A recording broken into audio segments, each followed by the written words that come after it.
Hi there, guys. Right, so now we'll have a little chat about that book. My first ever book, and if there was ever a reason of somebody being an accidental author, it was me. Never really had any. I could probably say that documentary maybe changed my way in life. I watched Paul Sykes at Large in 2012. I spent maybe 3 years kind of researching, wanting to find out more. And as I've said many, many times, after speaking to authors, I even went to authors. And I remember having a chat with Steve Rafe once, and I said, Steve, have you never thought about writing a book on Paul Sykes? Because he'd be fast. Steve's done books on the Craze, the Sayers. He's done a lot of books, Steve, on Paul Ferris. And it was like, yeah, it was just, I thought, well, how come there's such a guy there? So interesting. And it's not just me, because there's millions and millions of YouTube views. There's hundreds of thousands of YouTube comments, all saying the same. God, I watch this every week, yeah. I mean, listen, you've all watched Paul Sykes at Large, and so I'm presuming you this is the reason why you're watching this video. So I think it must have been about 2015. And obviously, me growing up for most of my life in Middlesbrough and doing a bit of boxing when I was a kid, I was always, I wouldn't say familiar. I certainly wasn't familiar with them. But I'd heard of the Spenceleys, who Paul, I've seen a book where Paul describes it to the greatest man I've ever met, John Spenceley. John's about 82 now. Paul would have been in 74. So basically, John Spenceley was the reason why Paul got his professional license in the first place, because he came. He was doing big things in the northeast boxing, which for anyone who doesn't know, it's a different division to the Yorkshires. So when John became great friends with Tommy Miller, you've seen the documentary, bit of a wheeler and dealer, pulled a few strings that probably you wouldn't get away with today. So when they got together and said, listen, I've got this dynamite heavyweight, can you do something with him? John's like, yeah. He said, right, the only problem is, he's a fucking psychopath. Yeah, and that's how it went. So my first port of call of thinking, right, I want to do a book, but I'm not an author, right? My English is good. Anyone who's been on my social media, it's good, but I left school without any education. I left school at 15, didn't have any exam. So I thought, how can I do it? And even when I went to Roger Greenwood and Nick Lord, the makers of this Paul Sykes documentary, about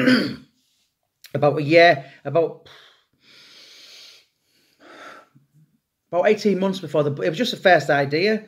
I was like, right, I want to make this book, and he was like, I could tell he was sat, and he actually commented. He said, well, you're not an author, really, are you? And I couldn't really lie. And I was going to be doing it with a certain someone else who, I'm not really going to go into, but she decided to walk away. She didn't believe in me, and to be honest, I don't really blame her, because I'd never written a book in my life.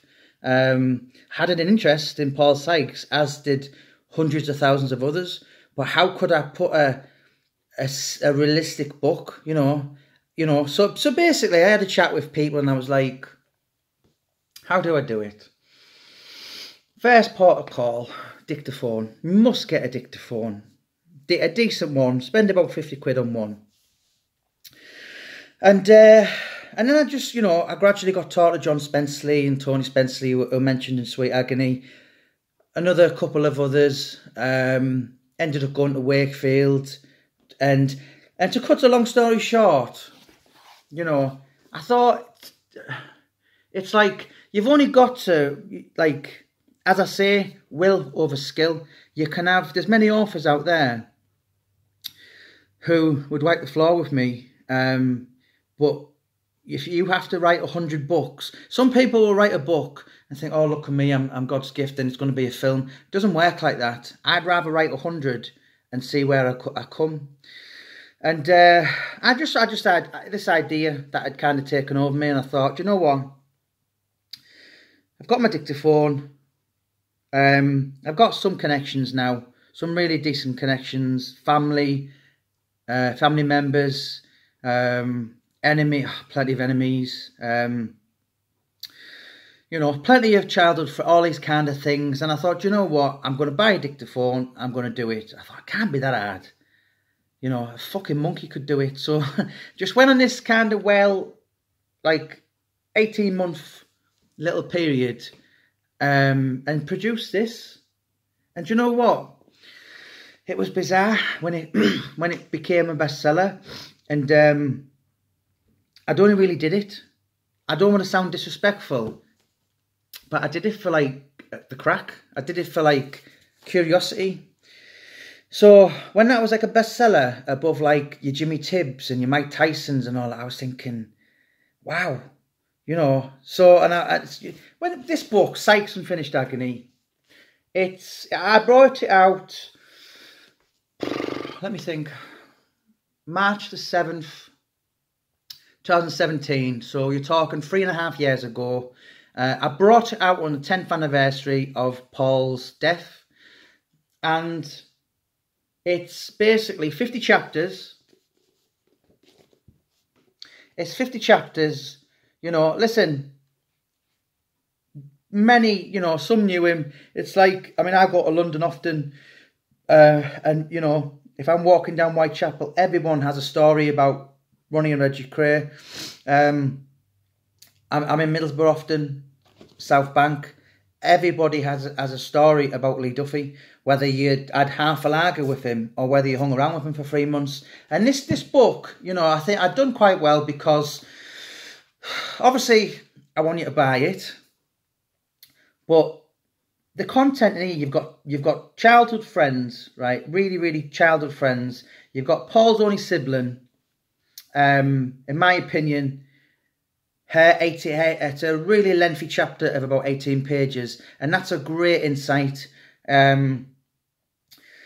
Childhood friends, you've got your notorious villains as well, like your Charles Bronsons, Eddie Richardsons, Mickey Van, boxing referee, obviously the Spenceleys, John L. Gardner, John was... It's quite a shame for John because John L. Gardner in another lifetime could have been a great. At one time, he was ranked 6 in the world. The only problem was, right, when he was 6, the top 5 in front of him was Muhammad Ali, Joe Frazier, Larry Holmes, George Foreman and Ken Norton. Apart from them, he'd have been the best in the world. And, John had a marvellous, unbelievable career. British, Commonwealth, European, never got the chance of a world title, which is astonishing, really, when you think about it.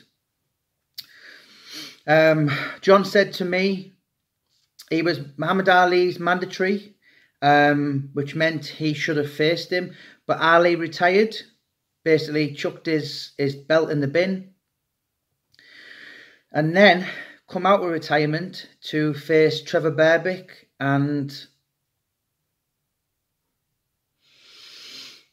There's one more. Larry Holmes. John said to me the reason was, he said, Ali was that racist. He wouldn't have cream in his coffee. He was petrified of losing to a white man. Listen,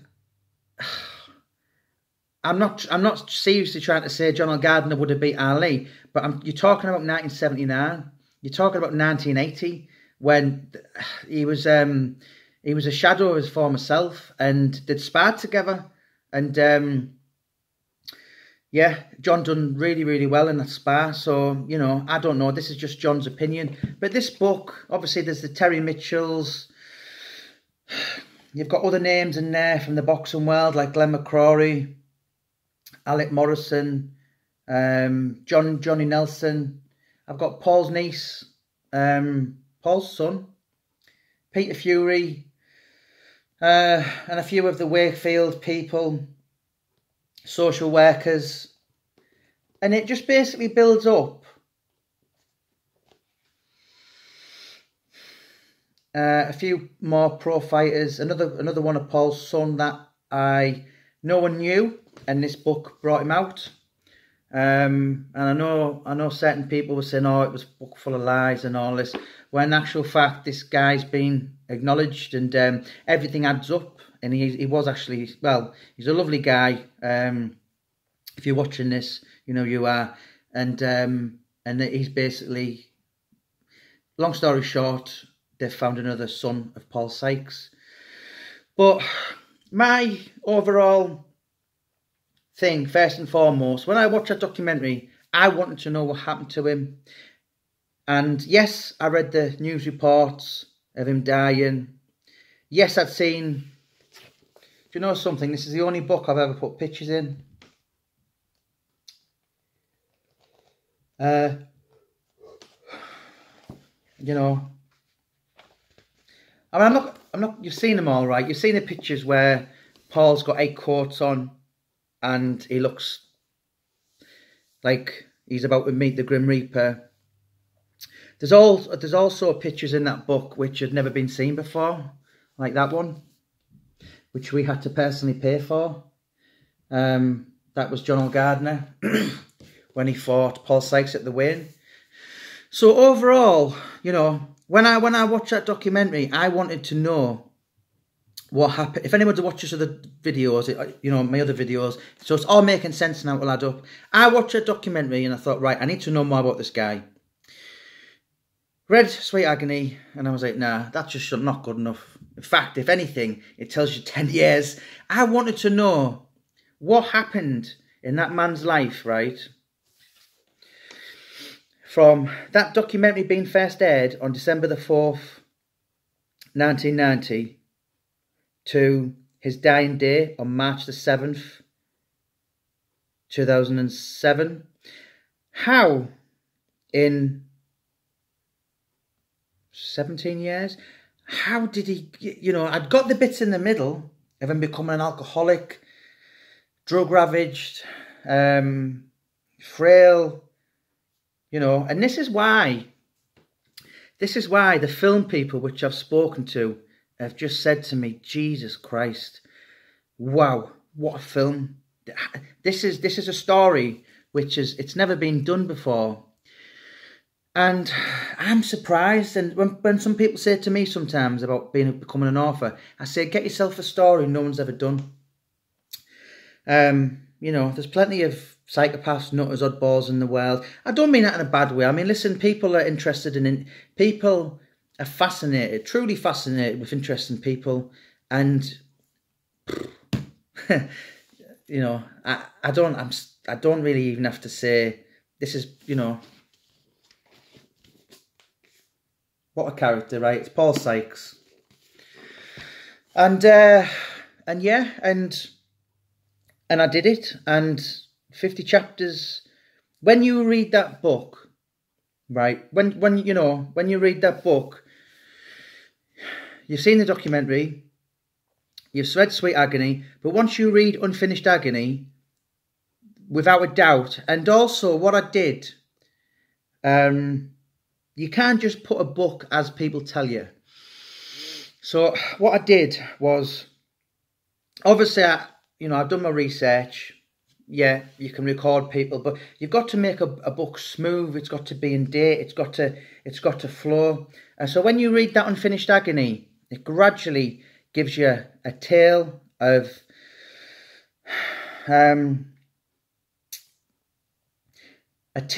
this big, once upon a time, monster of a man, slowly, tragically, harrowingly, rapidly declining to the point. So when you read that book, you think, right, that's it. I've got it. I know now. And that was that. And it was like, you know, and I finished it. And I was like, right, it's a bestseller. And then I got the phone call saying, we want to make your film and Paul's film into a film. And I was like, fuck off, I don't believe you. A few days later, after hours of discussion, I realised it was realistic. And writing can become a bit of a bug. It can become a bit of an addiction. So I wasn't really interested in writing anything else. You know, yes, you know, I'm fascinated with boxing. I'm fascinated with true crime. I'm fascinated with football, Celtic, Morrissey, George Michael, lots of other. But that book, I would have did that for free. If someone said to me, "You can only do that book for free," I would have done that. So when I when I'd done Unfinished Agony, it was like it was everywhere, and it was in the papers, and it was in the box of news, and all these kind of things. I was like, what do I do now? And then all of a sudden, because you've got to, you know, there's 50 people in that book, and there was more I didn't put in. There was more I approached, which politely declined. There was others declined, but not so politely. So when I finished Unfinished Agony, I'd come across all these other characters, and if anyone's read Sweet Agony, you know who, you know, Ronnie Trelfall was, you know, David Dunford was, and then I just got in touch with who was it? Delroy, the eloquent, unique, venerable Delroy Showers. Yeah, you know, listen, I'm not glorifying him. I'm not, you know, it's not nice. It's not clever to be a criminal. But what an interesting character. And you've seen the bits on the documentary, and you've seen him, I feel like a rather large gooseberry, and that guy, when you sit in his company, you can understand how him and Sykes, because Delroy is, it's like, wow, there's nothing I could say that would, you know, I speak to him often daily. He calls me nephew. I've got to call him uncle. Anyone who's seen Sean Atwood the other week would see his other brother, Michael Showers. I'm going to be doing his book in 2021. And then hopefully go to Delroy's. But that will be extremely scrutinised, because the guy, you know, I'm not sitting here trying to bullshit you, but you're talking about a guy who speaks 6 different languages, you know, so how could anyone be qualified with degrees? He actually got a degree in Adolf Hitler. Black guy, fascinated, truly fascinated with Adolf Hitler. Delroy, I suppose some people would call him, what was the old term for it? What was that boxer who called Muhammad Ali an Uncle Tom? Or anyway, it means a black man who wants to be a white man. And he said that himself. You know, Delroy is very British. He's very pro. He's very against, you know, he's very into his Winston Churchill and classical music, and he must have a bacon sandwich every day, cup of tea. You could put him in the House of Commons, the Buckingham Palace. It's like you'd sit there thinking it was Chris Eubank or Derek Lord, if anyone knows who that is, his What's Big Brother. And you almost think, how were you, you know, it's not me saying this, but the media have portrayed him as a former toxic criminal mastermind. You know, had the Bentleys, had the millions, but now it's all gone. And one of the nicest things he said is, "Do you know what? I'm not poisoning the state anymore, so I'm richer." And he's only just gone 70, and you know, to look at him, you think he's like 50. Never drank, never smoked in his life. So when you spend a bit of time, and I don't think there was anybody ever closer to Paul Sykes, certainly on a mentality level, and even spiritual level, than Delroy Showers. And when that time comes for a book, I mean, wow, that would be something else. Yeah, you know, and I think anyone who knows him will be, you'd be nodding your head watching this when, you know, 'cause he's just a fascinating character. But that was the reason why, you know, and anyone, I've had massive haters for doing this book. I really, really have. But then I've had also the people in Wakefield who said, listen, I've read the book and he was what he was. Listen, when Paul Sykes was doing all his bad things, I wasn't even born. I wasn't even aware of him until he'd been dead for over 5 years. But there is a huge slice in Wakefield have said, you know, I get inboxes and that, and there's a lot of people who said to me, you know, I mean, there was one having a go at me, who was related to Paul, and he said, well, hang on a minute, he did that book really respectfully. Trust me, there's a lot of things, which I still have on record, that certain members of Paul's family have told me that I didn't really want my name to be it, and you know, I'm not out to try and dig up the past and ruin people's lives. I'm just here trying to write books, and you know, I'm a family man. I've got a family, a wife and kids to support, and you know, the clue's in the name. I'm a true crime author, or I used to be. Maybe be going away from this genre in the next year.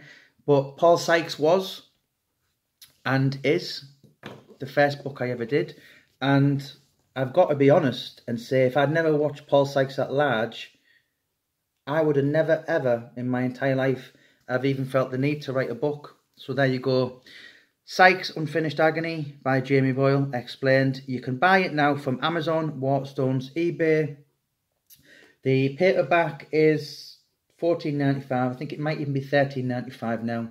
And the Kindle is £4.95 for any greedy bastards who just want a quick read of it. And one thing I'll promise you on the book is, yeah, there's a lot of things in there where you can cry and think, fucking hell, you know, life has a funny way of coming around and biting you on the backside.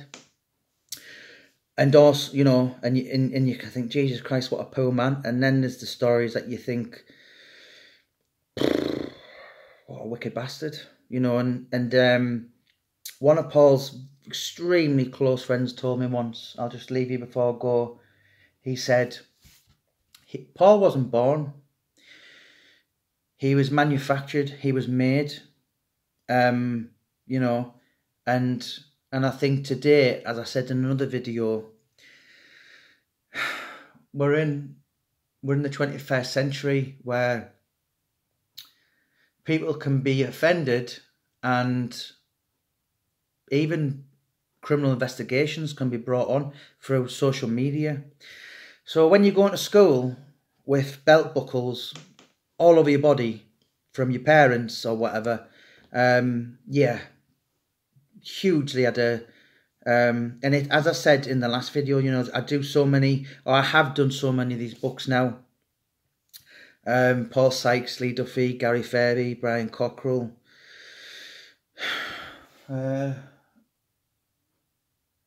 Roy Shaw, Dominic Negus, and they all become a product of their own environment. And Paul maybe had the worst out the lot for being bullied, but he was brought up by this sadistic, extremely military, everything had to be his way, you know. He beat his wife up, he had to, you know, he had to be right even when he wasn't, and he was brought up like that, and he didn't want to box, he was forced to box, and he just, you know, at one point, I always say this about Paul Sykes, there's a saying, be careful what you wish for. And, you know, Walter Sykes wanted the perfect son.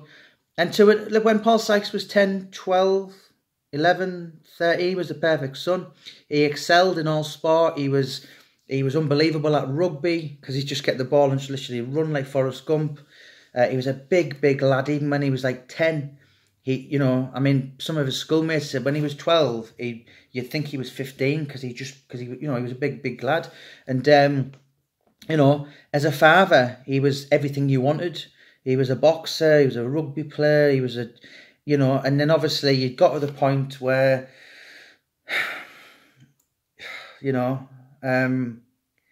he started kicking back. And yeah, you know, you've seen the documentary, you've seen the, you know, there's so many other stories I've dug out. I mean, I went to Paul's next door neighbours, not the house on Gizon Road, which is where he lived on the documentary where he was married, but the Sykes family home was from 1961 to 1998, when Walter and Betty died within 12 weeks of each other. And so what was that? 37 years? 37? Yeah. And I went and spoke to a next door neighbour, and he was still there. And yeah, I mean, he used to babysit Paul's little sister when Paul was in Wakefield. And I was talking to him, a lovely, polite gentleman, about a couple of years back. And I was asking him, he said, well, I don't think I've got anything to tell you. And I was like, what? I was like, hang on, you live next door to Paul Sykes he's been there 55 years now. So he was like, you live next door to Paul Sykes for 37 years? And never, I mean, this was just, yeah, he did actually go on and tell me a few stories. And, you know, I'm just hoping now, obviously COVID-19 has come and put a spanner in the works for the film, which it's not down to me, it's down to Vaughan Civil, Western Edge Pictures, and they've got massive high hopes for the film. But yeah, I'm going to do another video, guys, on Sykes, Further Agony, Sykes Final Agony, a few more. You know, been a bit busy over the last couple of years and done a few books, and yeah, my anxiety's a lot better now, as you can tell. Thank you to New Hemp. I'm an ambassador for their marvellous stuff. So I'm more keen, I'm more confident, if you like. You can tell the difference. So it was anxiety after all. So right, thank you so much for subscribing to the channel, guys, and keep supporting the page. And the next one I will be doing Sykes Further Agony, which was a sequel to that. So I think I've wrapped up everything that you needed to know on Sykes Unfinished Agony by Jamie Boyle.